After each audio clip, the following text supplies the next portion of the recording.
Hello friends, myself Rohit and welcome to our food lab classes. आज के इस lecture में हम लोग पढ़ेंगे एक मोस्ट इंपॉर्टेंट टॉपिक और थोड़ा सा कॉम्प्लिकेटेड टॉपिक है, लेकिन एक कंटेंट हमने जो तैयार किया है एकदम सिस्टमेटिक वे से तैयार किया है। इस कंटेंट का क्या नाम है? एड्स, यानी ये जो डिजीज़ का नाम है एड्स, जो ह्यूमन हेल्थ एंड डिजीज से रिलेटेड ये टॉपिक है। इस कंटेंट को हमने एक सिस्टमेटिक वे से तैयार किया है ताकि आराम से इस सिस्टम वे से पढ़ेंगे तो पूरी जो इन्फॉर्मेशन है हमको आराम से क्लियरली क्या हो जाएगा, इसको क्लियरली इसको हम लोग समझ सकेंगे। क्योंकि ये थोड़ा कॉम्प्लिकेटेड टॉपिक है, क्योंकि थोड़ा इस टॉपिक को पढ़ने से पहले सबसे पहले थोड़ा बेसिक्स जानना जरूरी पड़ेगा। तो सबसे पहले हम किसके बारे में डिस्कस करेंगे? डिजीज़ नेम के बारे में या उसके फुल फॉर्म के बारे में। उसके बाद से वायरस एंड देयर स्ट्रक्चर के बारे में डिस्कशन करेंगे, यानी वायरस कैसा होता है, उसका स्ट्रक्चर कैसा होता है। देन उसके बाद रेप्लिकेशन ऑफ वायरस, रिट्रोवायरस, यानी रेप्लिकेशन कैसे करता है, अपनी प्रोजनी कैसे आगे बढ़ाता है। उसके बाद ट्रांसमिशन, यानी कैसे एक पर्सन से दूसरे पर्सन में ये ट्रांसमिट होता है यानी फैलता है। उसके बाद से उसके टेस्ट के बारे में पता करेंगे, टेस्ट कैसे किया जाता है, ट्रीटमेंट क्या होता है, और प्रिवेंशन यानी बचाव क्या होता है, और उसके वैक्सीन क्यों नहीं बन रहा है इसके ऊपर भी थोड़ा हम लोग चर्चा करेंगे। तो इस तरह से सिस्टमेटिक वे से हम लोग स्टार्ट करेंगे और इसको लास्ट में वैक्सीन क्यों नहीं बन रहा है इस टॉपिक पे जाकर इसको फिनिश करेंगे। तो आइए स्टार्ट करते हैं। सबसे पहले जो टॉपिक मिला है हमारा, डिजीज नेम। डिजीज क्या है ये? तो ये जो डिजीज है कौन सी है? एड्स। एड्स। अब एड्स का फुल फॉर्म क्या होता है? जो एड्स है इसका फुल फॉर्म क्या है? एक्वायर्ड इम्यूनो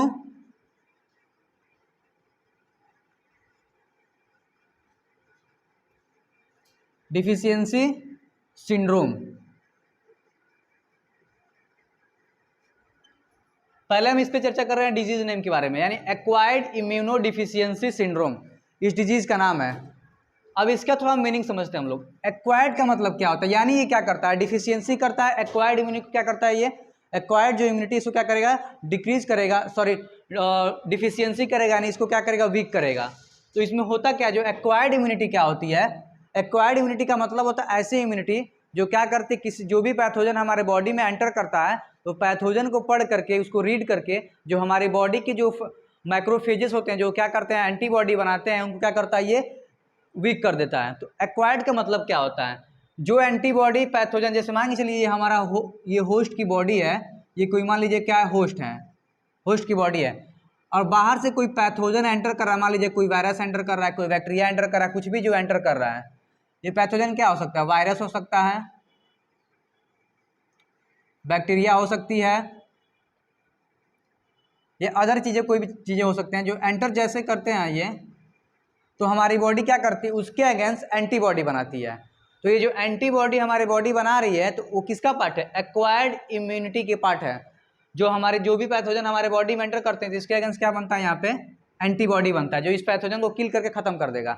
लेकिन ये जब डिजीज हो जाता है तो इस इम्यूनिटी को क्या कर देता है? कमजोर कर देता है। तो बाहर से कोई पैथोजन हमारे बॉडी में एंटर करेगा तो वो किल नहीं हो पाता, क्योंकि एक्वायर्ड इम्यूनिटी क्या कर दिया? ये उसको वीक कर दिया है। अब इसका मतलब क्या होता है? सिंड्रोम। सिंड्रोम का मतलब होता है ग्रुप ऑफ सिम्टम्स। सिंड्रोम का मतलब क्या होता है? ग्रुप ऑफ सिम्टम्स, यानी ऐसा ये डिजीज है जिसमें एक, दो या तीन सिम्टम्स नहीं दिखने को मिलेंगे, कई सारे सिम्टम्स देखने को मिलते हैं। इसीलिए इसको क्या ना, इसीलिए इसको डिजीज ना बोलकर हम लोग क्या बोलते हैं? सिंड्रोम बोलते हैं। तो ये एक्वायर्ड इम्यूनो डिफिशियंसी सिंड्रोम हो गया। अब आगे चलते हैं, हम वायरस के बारे में चर्चा करेंगे और उसके स्ट्रक्चर के बारे में चर्चा करेंगे। वायरस और उसके स्ट्रक्चर के बारे में, इसको आप लोग नोट कर लीजिएगा, इसके फुल फॉर्म को। अब ये वायरस और इसके स्ट्रक्चर के ऊपर हम लोग चर्चा करेंगे। ये जो वायरस होता है, वायरस का नाम क्या होता है? ये जो वायरस है, यानी इसके ऊपर हम लोग चर्चा कर लिए। डिजीज का नाम क्या? AIDS, acquired immunodeficiency syndrome, यानी एक्वायर्ड इम्यूनिटी क्या कर दे रहा है? ये वीक कर दे रहा है। अब इस पे हम चलते हैं वायरस एंड देयर स्ट्रक्चर के ऊपर। वायरस कौन सा कॉज करता है इसको? क्योंकि जो डिजीज है वायरस की वजह से होता है, और ये वायरस कौन सा वायरस है, कैसे कॉज करता है, और क्या कैसा इसका स्ट्रक्चर है। क्योंकि इसके स्ट्रक्चर को थोड़ा समझना हमको ज़्यादा जरूरी है, क्योंकि जैसे हम लोग इसके स्ट्रक्चर को थोड़ा बेसिक वे समझ लेंगे तो आगे जो ये रिट्रोवायरस कैसे रेप्लिकेशन करता है हमारे बॉडी के अंदर, उसके बारे में हम लोग समझेंगे। तो मान के चलिए अब हम लोग इसके ऊपर डिस्कस करने जा रहे हैं, वायरस के ऊपर। तो ये जो वायरस है इसका नाम क्या है? HIV। HIV। HIV का फुल फॉर्म क्या होता है? ह्यूमन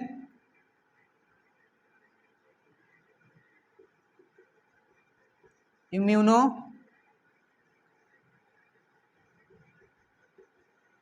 डिफिशियंसी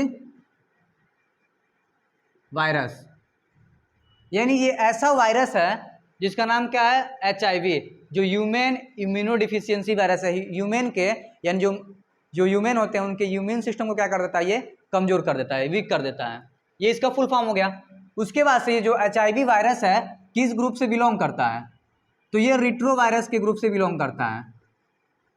रिट्रो वायरस ये किसके ग्रुप से बिलोंग करता है? तो रिट्रो वायरस। यानी मेनली ये जो रिट्रो वायरस है ये HIV वायरस है।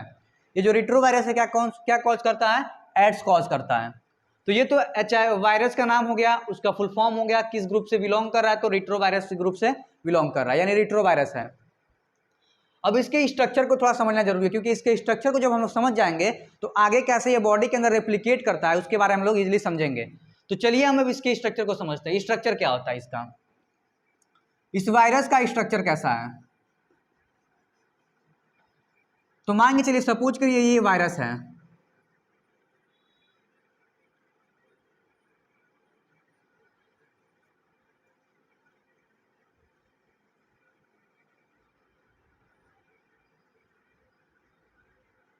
ये वायरस है।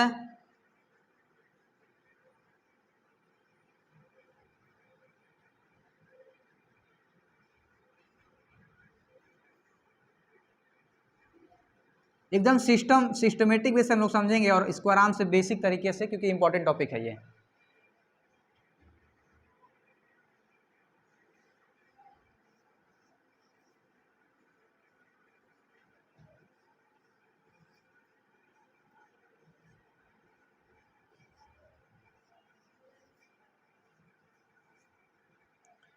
ये हमारा वायरस का स्ट्रक्चर है। कौन सा वायरस है ये? तो रिट्रो वायरस है। अब इसके वायरस का जो मतलब पार्ट्स उसको लेबल कर देते हैं। ये हमारा क्या है? ग्लाइकोप्रोटीन इसका होता है। ये वाला जो पार्ट दिख रहा है ऐसे पिलर की तरह और यहाँ पे ऐसे राउंड की तरह, ये क्या है हमारा? ग्लाइकोप्रोटीन। ग्लाइकोप्रोटीन ये इसका ग्लाइकोप्रोटीन हो गया। ये इसकी जो दिख रही है वो ऐसे राउंड में, ये इसकी लिपिड की मेम्ब्रेन होती है। लिपिड मेम्ब्रेन, ये क्या? इसका लिपिड मेम्ब्रेन, लिपिड की बनी हुई मेम्ब्रेन होती है। उसके बाद से ये वाला पार्ट क्या है इसका? RNA जीनोम है। ये क्या? इसका RNA जीनोम। जीनोम इसका कैसा है? यानी ये जो वायरस है इसका जेनेटिक मटेरियल क्या होता है? RNA होता है। उसके साथ से जो राउंड हम लोग यहाँ पे दिखाए हुए हैं ये क्या है? ये वाला जो पार्ट इसका क्या है? Reverse transcriptase enzyme. यानी बेसिक तरीके से देखा जाए तो वायरस है, एक ग्लाइकोप्रोटीन होता है, एक लिपिड की मेम्ब्रेन होती है, उसके अंदर जेनेटिक मटेरियल होता है, उसका जेनेटिक मटेरियल RNA होता है, RNA से चिपका हुआ क्या होता है? रिवर्स ट्रांसक्रिप्टेज एंजाइम होती है। ये तो हो गया। उसके बाद से ये जो लिपिड की जो मेम्ब्रेन है, सॉरी ये जो ग्लाइकोप्रोटीन है, इसको हम लोग क्या मान सकते हैं? स्पाइक भी मान सकते हैं। स्पाइक क्या होता है? जितने भी वायरस होते हैं जो इनका बाहर का एक्सटर्नल जो प्रोटीन होता है उसको क्या बोलते हैं हम लोग? स्पाइक बोलते हैं। इसी को हमारी बॉडी जो यहाँ पे एंटर करती है होस्ट के अंदर, इस प्रोटीन को डिटेक्ट कर करके हमारी बॉडी जो एक्वायर्ड इम्यूनिटी होती है उसके अगेंस्ट एंटीबॉडी बनाती है और इसको किल करती है। तो ये इसके ग्लाइकोप्रोटीन जिसको हम लोग स्पाइक, ये लिपिड की मेम्ब्रेन और ये RNA इसका जीनोम है। उसके बाद उसके ऊपर क्या? रिवर्स ट्रांसक्रिप्टेज एंजाइम है। ये तो हो गया। अब थोड़ा सा एक चीज़ हम लोग और समझ लेंगे क्या होता है, थोड़ा सेंट्रल डोमा समझ लीजिए कि क्या होता है, क्योंकि हर टॉपिक में मैं समझाना चाहता हूँ सेंट्रल डोमा, क्योंकि हर कहीं ना कहीं सेंट्रल डोमा से ये रिलेट होता है। सेंट्रल डोमा को हम लोग समझ लेंगे तो कैसे हमारे इसके बाद वाला जो टॉपिक आ रहा है रेप्लिकेशन ऑफ रिट्रो वायरस, कैसे हमारे बॉडी के अंदर रेप्लिकेट करता है उसके बारे में हम लोग आसानी से समझेंगे। तो होता क्या है सेंट्रल डोमा में? सेंट्रल डोमा इसमें क्या होता है? ये हमारा क्या है? DNA है। DNA क्या करता है? क्या बनाता है? RNA बनाता है। क्या बनाएगा? RNA। और RNA से क्या बनता है? प्रोटीन बनता है। इसी RNA के हेल्प से सॉरी यहाँ पे देखिए एक बार, डीएनए से जो आरएनए बनने का प्रोसेस होता है उसको क्या बोलते हैं? ट्रांसक्रिप्शन बोलते हैं। ट्रांसक्रिप्शन। आरएनए से जो प्रोटीन बनने का प्रोसेस होता है उसको क्या बोलते हैं? ट्रांसलेशन। और आरएनए से फिर जो डीएनए बनता है उसको क्या बोलते हैं हम लोग? Reverse transcription. रिवर्स ट्रांसक्रिप्शन बोलते हैं, रिवर्स ट्रांसक्रिप्शन। यानी डीएनए से आरएनए तो ट्रांसक्रिप्शन, आरएनए से डीएनए तो रिवर्स ट्रांसक्रिप्शन, आरएनए से प्रोटीन बनना इसको क्या बोलेंगे हम लोग? ट्रांसलेशन बोलेंगे। ये सेंट्रल डोमा हम लोग इसलिए समझाएं क्योंकि अभी आगे चल के रिट्रोवायरस कैसे बॉडी के अंदर, होस्ट के अंदर एंटर करके और कैसे रेप्लिकेट करता है, तो अभी इजिली हमको समझ में आएगा। तो हमने यहाँ पे अभी दो टॉपिक क्लियर किया है, इसके नेम के बारे में और इसका वायरस का स्ट्रक्चर और वायरस का फुल फॉर्म क्या होता है। ये आई होप यहाँ तक आपको क्लियरली समझ में आ गया होगा। अब जो हमारा मोस्ट इंपॉर्टेंट जो टॉपिक है, कैसे जो रेप्लिकेशन होता है, रिट्रो वायरस जो है कैसे किसी इंडिविजुअल के अंदर एंटर करके कैसे अपनी प्रोजेनी बढ़ाता है, यानी रेप्लिकेट करता है, इसके बारे में हम लोग समझेंगे। तो आइए अब हम लोग समझते हैं इसके बारे में। दो टॉपिक आई होप हमने क्या कर लिया? क्लियर कर लिया।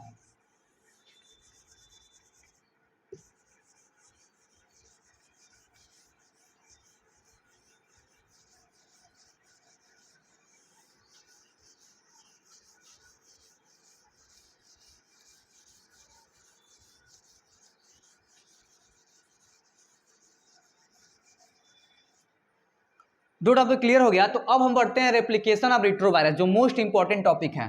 कैसे रेप्लिकेशन करता है? रेप्लिकेशन ऑफ रिट्रोवायरस, यानी रेप्लिकेशन कैसे करता है ये? तो जैसे ये इंडिविजुअल में एंटर करता है, यानी किसी इंडिविजुअल में ये वायरस एंटर करता है, तो मान के चलिए यहाँ पे क्या है, ये वायरस है। थोड़ा बेसिक हम लोग स्ट्रक्चर यहाँ बना रहे हैं इसका डायग्राम। ये वायरस है, और कौन सा वायरस है? ये तो रिट्रो वायरस है।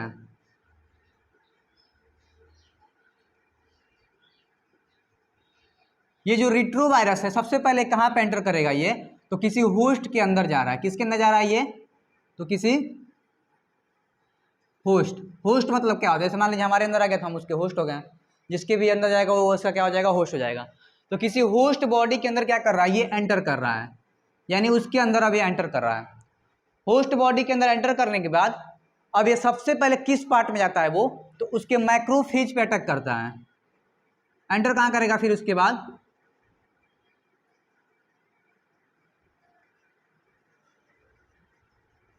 मैक्रोफेजेस में जाएगा। मैक्रोफेजेस जनरली होते क्या ये? तो पार्ट ऑफ डब्ल्यूबीसी, यानी डब्ल्यूबीसी को हम लोग मैक्रोफेज मान सकते हैं। डब्ल्यूबीसी का काम क्या होता है? एंटीबॉडी बनाना, पैथोजन को किल करना, फैगोसाइटोसिस करना, यही काम होता है, इसीलिए इसको माइक्रोफेज बोलते हैं। तो ध्यान से देखिए, वायरस सबसे पहले एंटर कर रहा है होस्ट के बॉडी में, होस्ट बॉडी में जाने के बाद उसके सबसे पहले कहाँ पे एंटर कर रहा है? मैक्रोफेजेज में, यानी डब्ल्यूबीसी में एंटर कर रहा है। अब डब्ल्यूबीसी में जैसे ये एंटर करेगा तो इस वाले को हम लोग यहाँ समझेंगे, डायग्राम से, बड़े डायग्राम समझेंगे यहाँ पे कैसे एंटर कर रहा है ये। तो थोड़ा हम लोग डब्ल्यूबीसी का पार्ट जो है थोड़ा बड़ा बनाते हैं, यानी मैक्रोफेज का जो पार्ट है ये सेल। तो ये मान के चलिए क्या है? ये मैक्रोफेज का क्या है? ये सेल है, यानी डब्ल्यूबीसी का ये सेल है। तो ये सेल होगा, और यहाँ पे मान के चलिए क्या होगा? इसका खुद एक, मान लीजिए यहाँ पे हम बना दे रहे हैं इसका न्यूक्लियस। हमारे बॉडी में जो जेनेटिक मटेरियल होता है क्या होता है? डीएनए होता है। क्या होता है? डीएनए। तो मान चलिए हम यहाँ पे इसको दिखा दे रहे हैं, यहाँ पे ऐसे ही डीएनए है हमारी बॉडी का।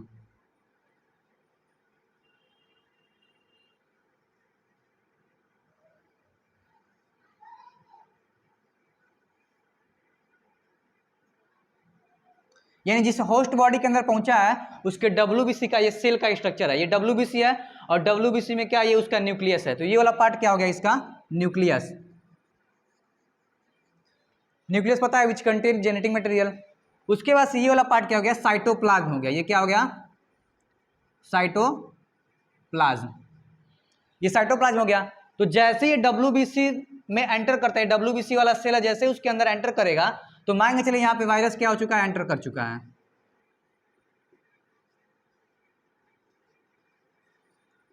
ये जो वायरस है क्या हो चुका है? इसके बॉडी के अंदर एंटर कर चुका है, और ये इसका क्या है?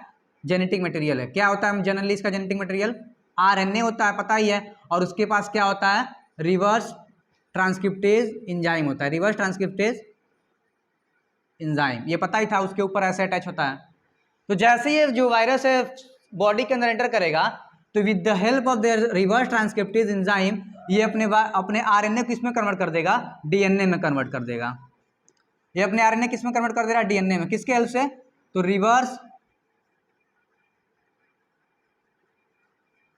ट्रांसक्रिप्टेज एंजाइम, रिवर्स ट्रांसक्रिप्टेज की हेल्प से क्या कर रहा है, अपने डीएनए को इसमें कन्वर्ट कर दे रहा है, सॉरी आरएनए को इसमें कन्वर्ट कर दे रहा है डीएनए में। तो ये डीएनए कौन सा हो गया, वायरल डीएनए, यानी वायरस वाला डीएनए है, नॉर्मल डीएनए नहीं है, वायरल वाला डीएनए है। उसके बाद से जैसे ये रिवर्स ट्रांसक्रिप्टेज एंजाइम की हेल्प से अपने आरएनए को डीएनए में कन्वर्ट किया है, अपने डीएनए को ले जा करके और किस में ऐड करा देता है, न्यूक्लियस में। किस न्यूक्लियस के, यानी जो हमारी बॉडी की सेल्स थी, यानी होस्ट की बॉडी की जो सेल है डब्ल्यूबीसी, उसकी न्यूक्लियस में जा करके और उसके डीएनए से क्या करवा लेता है, अपना बाइंडिंग करवा लेता है। तो मान के चलिए यहाँ तक तो उस क्या कहते हैं इंडिविजुअल का डीएनए था। अब यहाँ से क्या किया, अपना डीएनए बना लिया था, ये ऐसे ये अपना डीएनए बना लिया, ला करके इसके डीएनए से क्या कर देगा, जोड़ देगा। तो ये वाला मान लीजिए कौन सा डीएनए है, वायरल डीएनए है। ये कौन सा है, वायरल डीएनए। वायरल डीएनए इसके साथ जोड़ लेगा। तो अभी हम आप लोग को बताए हैं कि डीएनए पहले क्या करता है, खुद की कॉपी करता है, उसको क्या बोलते हैं, रेप्लिकेशन, रेप्लिकेशन बोलते हैं। फिर डीएनए से क्या बनता है, आरएनए बनता है, और आरएनए से क्या बनता है, प्रोटीन बनता है। अब क्या करेगा, जो होस्ट का इंडिविजुअल जिसके अंदर वायरस गया है वो अपना डीएनए का कॉपी करवाएगा, क्या करवाएगा, रेप्लिकेशन करवाएगा, रेप्लिकेशन। एक चीज ध्यान दीजिए, उसी का डीएनए केवल नहीं, उसके साथ साथ जो वायरस वाला डीएनए वो भी उसके साथ जुड़ा हुआ है। तो रेप्लिकेशन में क्या होगा, होस्ट का भी डीएनए कॉपी होगा और उसके साथ साथ वायरल डीएनए भी क्या होगा, कॉपी होगा। यानी कितना दिमाग से, अब उसकी मशीनरी यानी होस्ट की मशीनरी को यूज करके अपनी खुद की कॉपी बनवा दे रहा है। कॉपी करवाने के बाद ये क्या करता है, उसको कमांड करेगा, जो डीएनए है इस वाले डीएनए क्या करेगा, जो वायरल डीएनए है इस वाले डीएनए को होस्ट वाले डीएनए क्या करेगा, कमांड करेगा,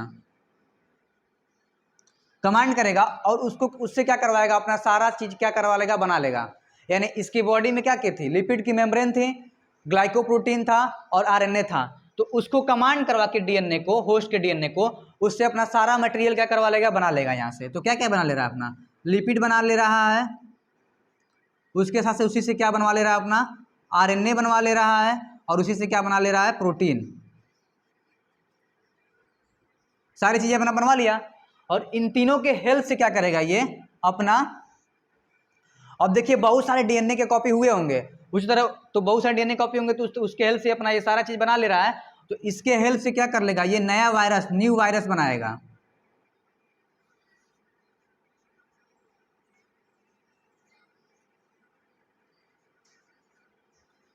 ये क्या कर लिया, न्यू वायरस बना लिया, उसके साथ कंबाइन किया है, रेप्लिकेशन करवाया है, डीएनए बनाया है, डीएनए को फिर आरएनए में कन्वर्ट किया है, फिर प्रोटीन बनवा लिया उसी से, फिर उसी से लिपिड बनवा लिया, तीनों को जोड़ करके अपना खुद का नया वायरस यहाँ पे बना लिया। ये नया रिट्रो वायरस बन गया। अब ये जो नया जो रिट्रो वायरस है, जैसे अब क्या करेंगे, इस सेल से बाहर आएंगे सब, एक नहीं है कई लाखों हजारों मतलब इसमें सेल्स में बनेंगे, क्योंकि बहुत ज़्यादा रेप्लिकेशन करवाया है। उसके बाद से होता क्या, ये जो रिट्रो वायरस है यहाँ से बन करके बाहर आएंगे, सब निकलेंगे सब बाहर इस सेल से क्या करेंगे, सब बाहर निकलेंगे। और जैसे ये बाहर निकलते हैं, जैसे ये बाहर निकलेंगे तो उसके बाद ये क्या करते हैं, किसके साथ कंबाइन करेंगे, थोड़ा इसको हम लोग इधर समझेंगे क्योंकि स्पेस थोड़ा कम पड़ जा रहा है, इस वाले पार्ट के द्वारा हम लोग समझ रहे हैं इसको, इस सारी चीज़ों को हम लोग मिटा दे रहे हैं क्योंकि अब इसका काम नहीं है। ये जो नया वायरस बना है वो क्या होगा, अब यहाँ से बाहर निकलेगा, इस सेल से क्या हो रहा है, बाहर निकल रहा है। अब जैसे इस सेल से बाहर निकलेगा तो अब ये अटैक करेगा किसको, टी हेल्पर सेल को अटैक करेगा, किसको, टी हेल्पर सेल को।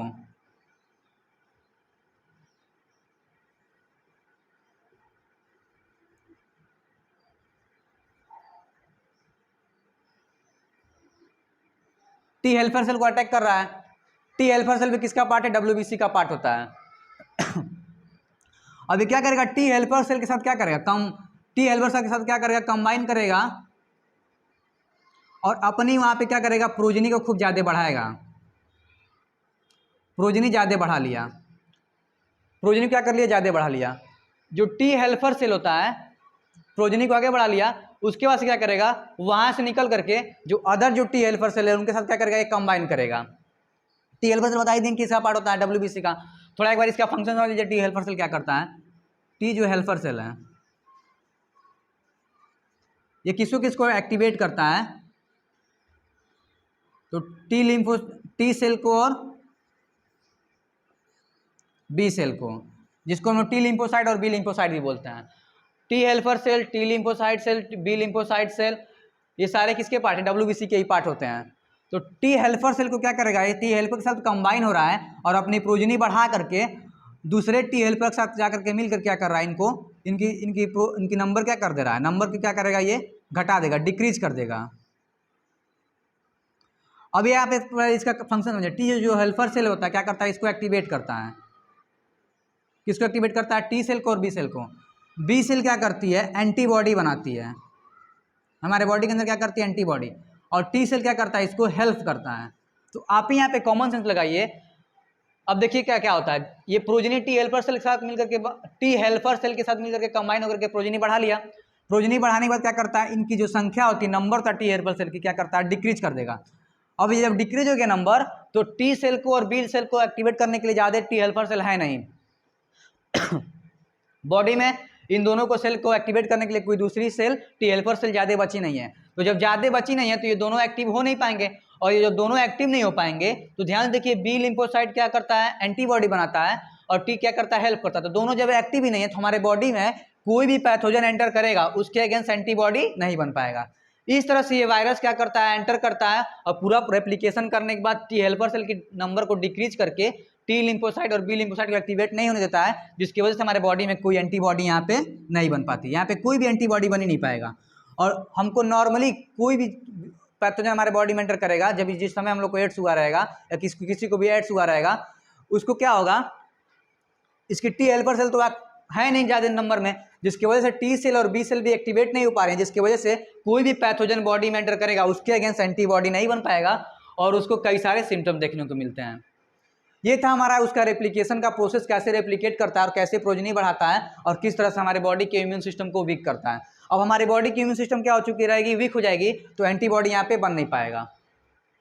तो हमने क्या किया, क्लियर किया डिजीज नेम, वायरस स्ट्रक्चर और वायरस के बारे में, और रेप्लिकेशन ऑफ रेट्रोवायरस भी हम लोग क्या कर लिया, क्लियर कर लिया। अब हम लोग चलते हैं ट्रांसमिशन, यानी ट्रांसमिशन कैसे होता है, इसको अगर आपको नोट करना होगा तो नोट कर लीजिएगा। अब हम इसको क्या कर रहे हैं, ट्रांसमिशन के बारे में पढ़ने जा रहे हैं, कैसे ट्रांसमिशन होता है।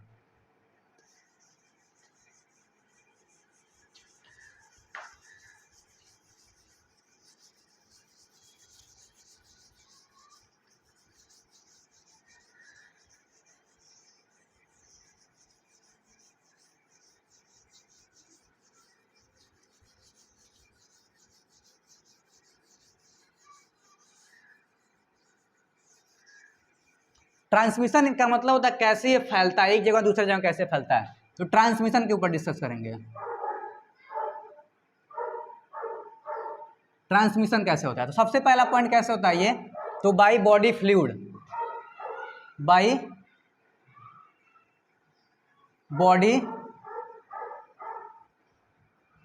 बॉडी फ्लूइड की हेल्प से क्या करता है, एक पर्सन से दूसरे पर्सन में फैलेगा, केवल फ्लूइड की वजह से फैलता है ये। दूसरा कैसे, बाय कंटामिनेटेड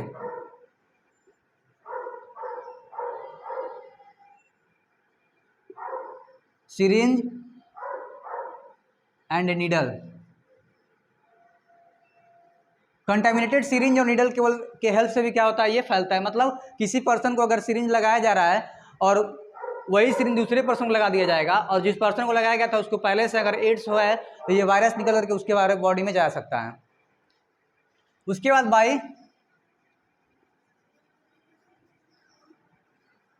सेक्सुअल कॉन्टैक्ट, जो केसेस आते हैं सबसे ज़्यादा इसी की वजह से आते हैं, सेक्सुअल कॉन्टैक्ट की वजह से। जो मल्टीपल जो इसके पार्टनर्स होते हैं उनकी वजह से ये ज़्यादा मतलब सेक्सुअल कॉन्टैक्ट से ज़्यादा ये एड्स की बीमारी फैलती है।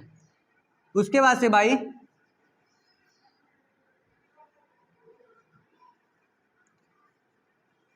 Pregnant mother to her child with placenta through placenta,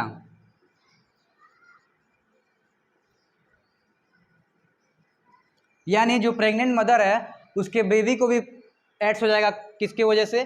placenta के थ्रू क्या हो जाएगा? फैला। प्लेसेंटा क्या होता है? मान के चलिए ये ओवरी होता है, सॉरी ये यूट्रस है, तो यूट्रस से क्या होता है ना, प्लेसेंटा ऐसे अटैच होता है और मान के चलिए बेबी डेवलप हो रही है, तो ये वाला जो पार्ट होता है उसको क्या बोलते हैं? प्लेसेंटा। तो प्लेसेंटा से क्या होता है? न्यूट्रिएंट्स इसके बॉडी में आता है और वेस्ट जो इसके बॉडी से होता है निकल करके बाहर आता है, तो इसी के थ्रू वायरस भी क्या हो जाएगा? इसके बॉडी में एंटर चला कर जाएगा। ये क्या है? मान लीजिए एम्ब्रियो है, तो एम्ब्रियो में क्या हो जाएगा? ये वायरस चला जाएगा, उसका से क्या करेगा? वायरस इसको इन्फेक्ट करके इसको भी एड्स कॉज कर देगा। ये सारे क्या थे? ट्रांसमिशन थे। ट्रांसमिशन भी हो गया। जो मोस्ट कॉमन सबसे ज़्यादा ट्रांसमिशन होता है तो सेक्सुअल कॉन्टैक्ट के द्वारा होता है, क्योंकि उसमें भी क्या होता है, जो बॉडी के फ्लूइड से एक पर्सन से दूसरे पर्सन जाते हैं, जिसकी वजह से ये चांसेस बहुत ज़्यादा हाई हो जाता है। ड्रग्स वगैरह भी कुछ होते हैं इंट्रावेनम, जो वेन के थ्रू ड्रग्स लेते हैं, तो कई सारे ग्रुप में ड्रग्स अगर लेते हैं सब वेन में, अगर अपने अंदर इंजेक्ट करते हैं सब, तो उससे भी क्या होता है? एक पर्सन से निकल कर दूसरे पर्सन में जा सकता है। अब ये ट्रांसमिशन वाला टॉपिक भी हम लोग क्या कर चुके हैं? क्लियर कर चुके हैं। अब हम लोग चलते हैं इसके टेस्ट पे, यानी कैसे ये इसका टेस्ट किया जाता है। तो टेस्ट जो होता है, टेस्ट के ऊपर डिस्कस करेंगे, टेस्ट कैसे होता है ये। तो एक कॉमन टेस्ट जिसको बोलते हैं एलाइजा, जो एलाइजा होता है ये कॉमन टेस्ट होता है, उसका नाम एंजाइम लिंक इम्यूनोसॉर्बेंट एसे, एंजाइम लिंक इम्यूनोसॉर्बेंट एसे। इसी के हेल्प से क्या होता है? एचआईवी को डिटेक्ट किया जाता है, यानी इस पर्सन का एचआईवी पॉजिटिव है या नेगेटिव है, इसके हेल्प से हम लोग क्या करते हैं? पता लगाते हैं। टेस्ट भी क्लियर हो गया, यानी यहाँ तक हम लोग टॉपिक क्लियर कर चुके हैं। अब ट्रीटमेंट के ऊपर बात करते हैं, कैसे इसको ट्रीट किया जाता है, ट्रीटमेंट कैसे होता है।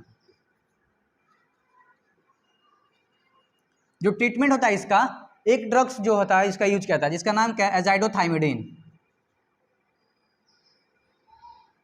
एजाइडोथाइमिडीन ये एक ऐसा ड्रग्स है जो क्या करता है, जैसे हम लोग पढ़े हैं, जो वायरल डीएनए था, जो वायरल आरएनए था, उसके ऊपर क्या था? यहाँ पे रिवर्स ट्रांसक्रिप्टेज एंजाइम था। इस रिवर्स ट्रांसक्रिप्टेज एंजाइम को क्या करता है? ये स्टॉप कर देता है, जिसकी वजह से ये अपना खुद का वायरल डीएनए नहीं बना पाता है। वायरल डीएनए क्या कर पाएगा? ये नहीं बना पाएगा, जिसको क्या करता है? इनहिबिट करके रखा। इनहिबिट करने का मतलब होता है एंजाइम को स्टॉप कर देना, उसको फंक्शन को करने के लिए जो भी फंक्शन करता है उसको उसके फंक्शन को करने से रोक देना, यानी स्टॉप कर देना। ये जो एजाइडोथाइमिडीन ड्रग्स है यही दिया जाता है, ज़्यादा ही असरदार नहीं था, केवल क्या करता है? उसके एंजाइम को इनहिबिट करके रोक करके रखा रहता है, जिसकी वजह से वो अपना वायरल डीएनए नहीं बना पाता है, और जब वायरल डीएनए नहीं बन पाएगा तो वो होस्ट के बॉडी से कंबाइन करके अपना रेप्लिकेशन नहीं करवा पाता है। ये ट्रीटमेंट होता है। ट्रीटमेंट में हम लोग क्लियर कर चुके हैं। प्रिवेंशन क्या होता है, इससे बचाव कैसे हो सकता है, अब प्रिवेंशन के बारे में देखा जाए थोड़ा।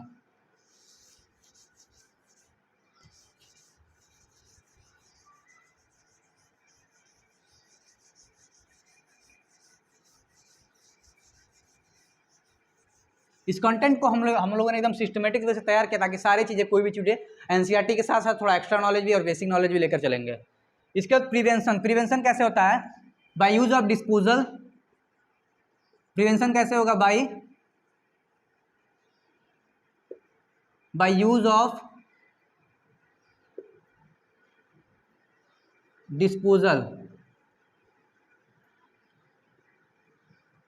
नीडल्स एंड सिरिंज,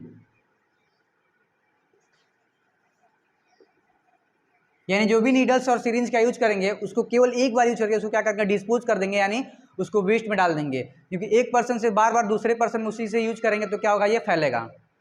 दूसरा, बाय यूज ऑफ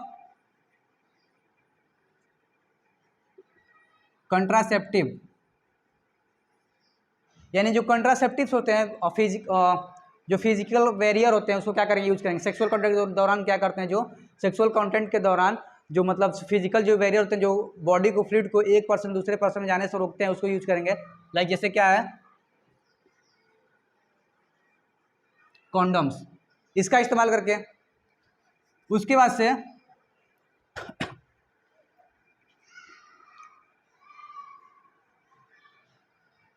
ये सारी चीजें हो गई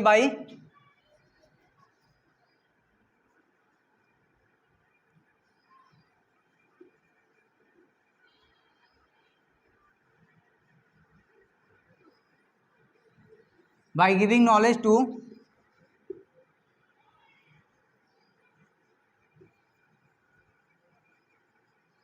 अननोन पर्सन।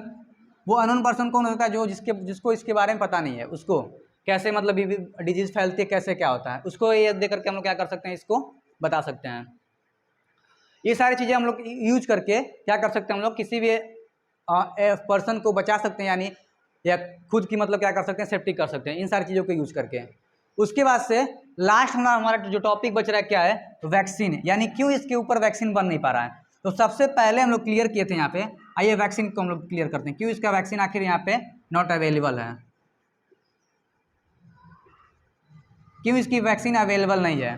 तो कारण ये है कि ये जो वायरस है यहाँ पे पहले हम लोग क्लियर किए थे, ये इससे क्या होता है, लिपिड की मेम्ब्रेन है, और इस लिपिड की मेम्ब्रेन से क्या निकला हुआ है,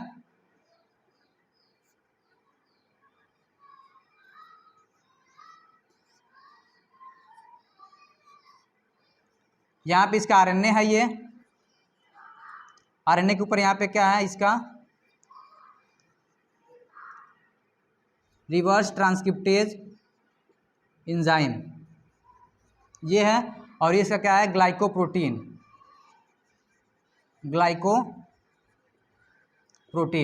इस ग्लाइकोप्रोटीन को हम लोग क्या बोलते हैं, स्पाइक बोलते हैं। अब होता क्या है, कोई भी होस्ट है उसके अंदर कोई वायरस एंटर कर रहा है, मान लीजिए यहाँ पे कोई वायरस है जो क्या कर रहा है, इसके बॉडी के अंदर एंटर कर रहा है। तो जैसे ये एंटर करेगा तो मान चलिए बॉडी के अंदर क्या हो चुका है, ये एंटर कर चुका है। तो जो ये वायरस का जो स्पाइक होता है, ये क्या है, स्पाइक, इस स्पाइक को डिटेक्ट करके हमारी जो मैक्रोफेजेज जो हम लोग पहले पढ़े WBC जो होते हैं, वो क्या करते हैं, इसके अगेंस्ट एंटीबॉडी बनाते हैं, और एंटीबॉडी बनाकर क्या करते हैं, इसको किल कर देते हैं। ये काम होता है। वैक्सीन काम क्या करता है, वैक्सीन हम लोग पहले क्या करते हैं, उस वायरस को मतलब किल करके जो भी चीज़ होता है उसको ले लेते हैं। तो जब भी फॉरेन जो वायरस इसके अंदर आएगा, तो जैसे वो आएगा उसके इस स्पाइक को डिटेक्ट करके, इस स्पाइक को पढ़ करके क्या करेगा, उसके अगेंस्ट एंटीबॉडी बनाना चालू कर देगा। लेकिन नॉर्मली इसमें क्या होता है, ये जो वायरस बहुत ही खतरनाक है। जैसे ये बॉडी के अंदर एंटर करता है, ये वायरस मान के चलिए यहाँ पे जो वायरस है, जैसे ये बॉडी के अंदर एंटर करता है, तो एंटर करते ही क्या करता है, ये अपना स्पाइक हटा देता है, स्पाइक को क्या कर देगा, यहीं पे गिरा देगा। तो जब इसकी स्पाइक गिर गई, विदाउट स्पाइक के अंदर आया है, तो जो स्पाइक को डिटेक्ट करके मैक्रोजोफेजेस होते हैं क्या करते हैं, वो एंटीबॉडी बनाते हैं। लेकिन ये जो स्पाइक पहले ही गिरा दे रहा है, तो वायरस को कोई डिटेक्ट, हमारी जो बॉडी की सेल्स होती हैं वो डिटेक्ट नहीं कर पाती हैं, या जो वैक्सीन के थ्रू हम लोग जो इसको मेमोरी दिए रहते हैं, वो मेमोरी कोई काम नहीं करता है, क्योंकि इसकी स्पाइक गिर गई रहती है पहले से, स्पाइक हटा देता है, जिसकी वजह से अभी तक इसके ऊपर कोई वैक्सीन नहीं बन पाया है। और इसके कारण और एक ये फास्ट रेप्लिकेशन करता है, इन वजह से ये क्या करता है, ये वायरस, इस वायरस की वैक्सीन अभी तक अवेलेबल नहीं है। हमने स्टार्टिंग में डिजीज के नेम से क्लियर किया था, वायरस का स्ट्रक्चर, फंक्शन पढ़ा, रेप्लिकेशन कैसे होता है, ट्रांसमिशन, टेस्ट, ट्रीटमेंट, प्रिवेंशन और वैक्सीन के बारे में चर्चा किया। ये था एड्स के ऊपर, ये एक सिस्टमेटिक वे से तैयार किया गया एक कंटेंट था, जो हमने पूरा अपना एफर्ट लगा कर आपको समझाया है। और ये अगर ये लेक्चर आपको समझ में आया हो तो प्लीज़ इसको लाइक और सब्सक्राइब जरूर करें और शेयर करें, और जो भी मतलब सजेशन वगैरह जो भी हो उस कमेंट बॉक्स में जरूर डालें। Thank you.